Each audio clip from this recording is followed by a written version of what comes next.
Wala mga basas dyan na supporters ni Pacboy. Actually, kakawin lang namin Chiriwet galing sa Falls. Kung napapanood nyo sa vlog niya. Ngayon, sasagutin ko mga parata ng mga basers dyan na inaga ko doon si Chiriwet kay Pacboy. Maraming nagko-comment, nag-message sa personal account ko, nag-message sa page ko, na inaga ko si Pacboy kapal doon ang mukha ko kasi mga agaw.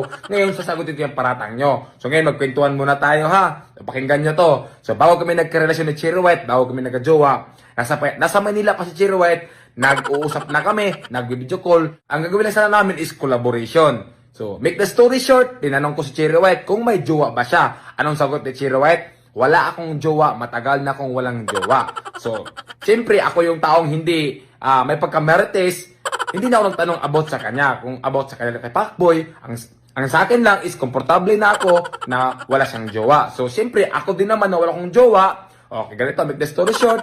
So, habang tumatagal yung pag-uusap namin, pakikilala sa isa't isa, habang lagi kami nag-video call, nagkaroon kami ng feelings, nagka-develop kami, hanggang umabot sa punto na pumunta siya ng Cebu, nagkaroon na ng something sa aming dalawa. So, wag yung sabihin na inaga ko si Chiriwet kay Pacboy. So, imposible naman ang babae papatol sa isang lalaki na may karelasyon. Alam nyo yan, girls, na hindi nyo gawain yan na magpagrelasyon sa ibang lalaki na may relasyon kayo. So, di natin alam kung anong rason kung bakit wala na sila ng Pacboy.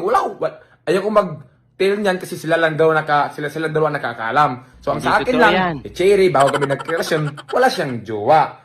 So, wala siyang jowa. Hindi ko inagaw si Cherry. Hindi ko inagaw. Alam niya ni Cherry, hindi ko siya inagaw.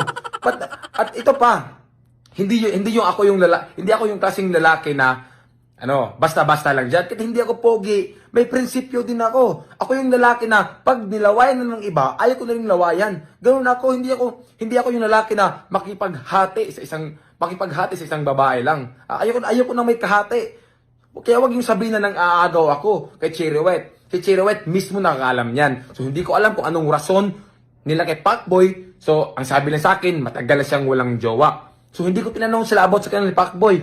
Yun lang kasi privacy nila yan. So ito pa, naiinis ako kasi sabi nila, content lang daw kami ni Chiriwet. Naintindihan ko kayo kasi nga nangyari sa akin nung nakaraan na nag-reveal ako ng jowa na hindi ko jowa. So ngayon, imposible naman na content lang kami, di ba? Halos na yun sa vlog namin, puro nangalaplapan, sasabihin nyo, content pa rin. May ganun ba? Di ba? So, paano nyo sabi na content lang kami ni Chiri? Nagkataon lang nung birthday ko na marami akong inimbita ng mga vlogger at yung mga vlogger naman, binidyohan kami habang sumasayaw. Siyempre, di namin natin yung sarili namin. Naghalikan kami. Binidyohan nila. Paano nasabi yung content? Hindi nga namin vlog yun, di ba? So, content yun ng mga ibang vlogger. So, sila yung nag-content sa amin.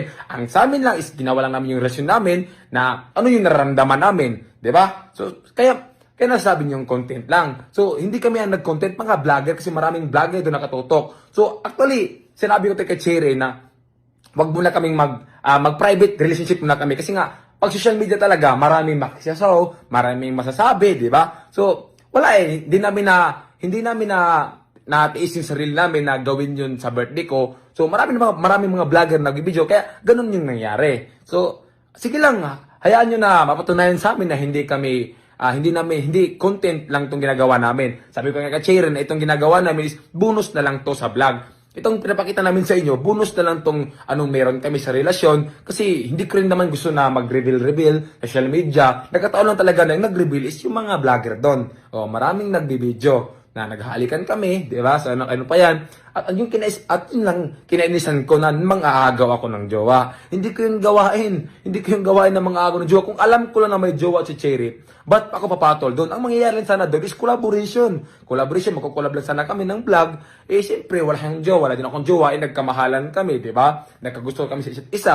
So, hindi ko kasalanan yon. Kung si Cherry ay may karelasyon siya, o tinago niya sa akin, may jowa pala siya, hindi ko kasalanan. Yung kasalanan ni Cherry yun. Na nakipagrelasyon siya sa akin na may karelasyon pala siya. Yung inamin sa akin, wala siyang jowa, di ba? So, hindi ko kasalanan yun. Kasalanan ni Cherry yun. Pero, wala naman talaga. Totoo naman talaga na wala siyang jowa. So, yun lang. Huwag yung sabihin sa akin na mga hagaw ako. Kasi hindi ko yung gawain. Hindi ako yung tao na nakikipaghati sa isang babae. Kahit hindi ako pogi, hindi ko mga hagaw. Hindi ko gawain yun.